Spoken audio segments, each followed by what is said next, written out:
ನಿಂದು ತಾಯಿ ಗುಣ ತೀರೋದಿಲ್ಲ ಋಣ, ನೀನು ನಮ್ಮ ಪಾಲಿಗೆ ಎಂದು ದೇವ್ರಯ್ಯ.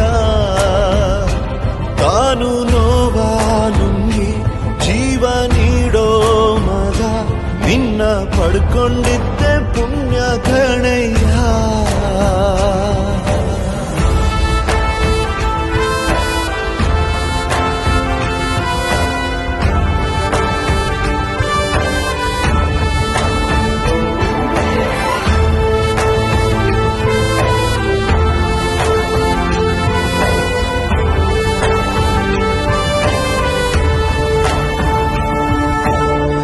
ಅನ್ನ ಕೊಡೋ ಭೂಮಿನು ಹೊಗಳುತ್ತಿದೆ ನಿನ್ನನ್ನು, ಊರನ್ನೇ ಬೆಳಗೋ ವಜ್ರ ನೀನು.